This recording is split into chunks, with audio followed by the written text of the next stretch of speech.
Hi,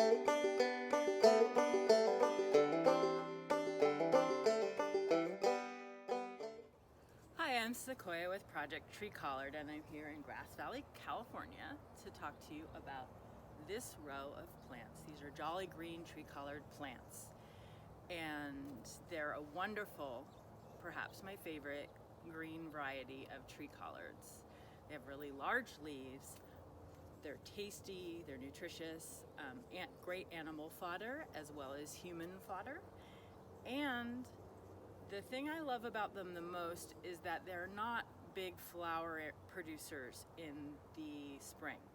A lot of other tree collards, especially the green ones, not the purple ones, tend to put up a lot of flowers in the spring, which then turn into seeds, and the plant puts a lot of its energy into reproducing and not into making more leaves.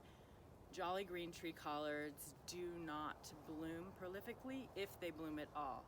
So out of about 10 plants at my Berkeley farm where I came up with this variety, about half of them bloomed in the spring, and it was scant, maybe one stalk or two stalks per plant at most. So I really like how it stays productive. The ones behind me are about 4 feet tall. There's some shorter ones about 3 feet on the edges. And I propagate them at slightly different times, but they started in 4-inch containers from cuttings, then into 1 gallons, and then into fabric pots that were about 10 gallons. And they've only been in the ground here from the 10-gallon fabric pots about 3 months. The soil here is terrible. My soil on my Berkeley farm was gorgeous. It was loamy, fluffy, had been amended so much over the years. Here, it's never been cultivated until 3 months ago. So in preparing this 12-foot long bed, I dug down about 18 inches, and that was about as deep as I could go before hitting a lot more rock. Each row, 12-foot row, was about 4 wheelbarrows of rock, whether they were smaller golf ball sized rocks or medium or larger, or even some of them I had to get help lifting out of here because they were like 80-pound boulders. So that said, the rest of what was left was clay soil. I heavily amended with compost and really mixed that in.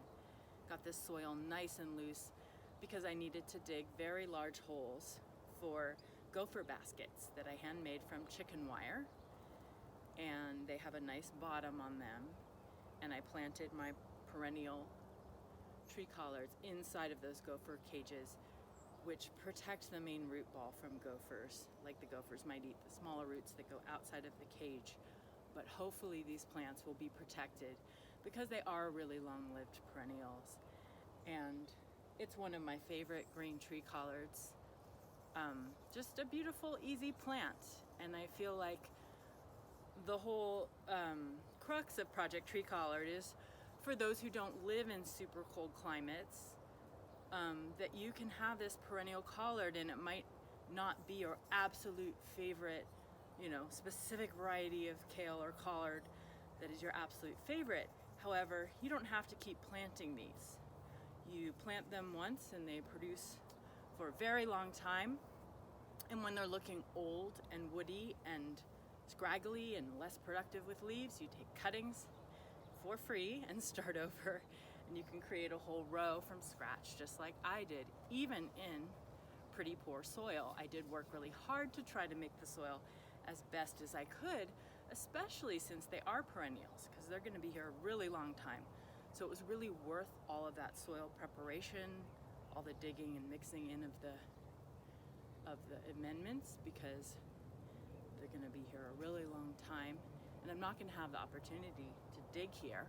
All I can do is add compost to move the mulch aside, add compost to the top layers, and I can use organic fertilizers and whatnot. So I wanted to give them the red carpet treatment, but these again are growing in really poor soil. These have tripled in size since I planted them, and soon I'm going to be cutting the main stalks here.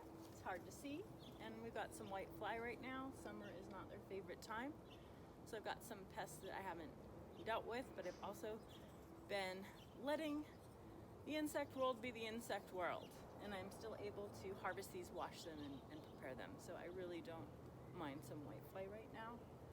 But it's late July, and they've got these large stalks. So when we get a cooler spell, because it's been in the hundreds lately, I'm going to be cutting the top off, and that will cause more side shoots, more cuttings to be available so that I can propagate baby plants and also send people cuttings in the mail of this amazing plant. So if I just kept letting these grow, they would be a little less productive with the side shoots. So I'm going to have to make that cut for my business. But if this was in your home garden, you could leave them as they are. One of the points of making the video about each type of tree collard is that you can kind of see the natural habit of them. Like this is an uncut one. So in talking about the habit, these are the ones here, these three that have been uncut. So they're a little bare on the bottom. There's a little bit of sprouting going on, but it's where old leaves have fallen off. And they've just been going up and up on the sturdy stalk and making their leaves. They're currently 4 feet tall. I'm thinking they might get, easily 6 feet if I let them. I don't think I'm going to do that. And they're going to need staking for the winter time. There's going to be a lot of wind. There's going to be light snow. And I need to give them something sturdy to be on. This one either lost its top accidentally, it got broken, or I cut it. I can't remember.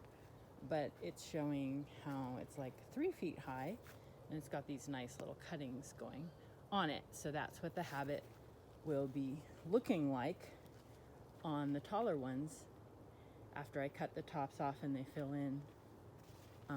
You don't want to tend to prune in really cold times of year or really hot times of year. And these guys on the end are a bit smaller. I believe that I started these three at the same time and then did the shorter ones at a different time. But I was trying to get a complete row, approximately 2 feet apart, because I wanted to do a dense planting and get as much greens as possible. So thanks for watching this video about Jolly Green Tree Collards. Just wanted to introduce the variety, each variety by itself. And for more information, you can go to projecttreecollard.org, where we try to put out all the information that we're collecting from customers in different parts of the country and sharing about these wonderful tree collards that are such a great homestead, permaculture, vegetable garden plant. And please hit subscribe to the channel. I'm trying to put out a lot more content. It's really nice to have subscribers and know that you're enjoying and learning from the information that I put out. Encourages me to make more. Thanks for watching.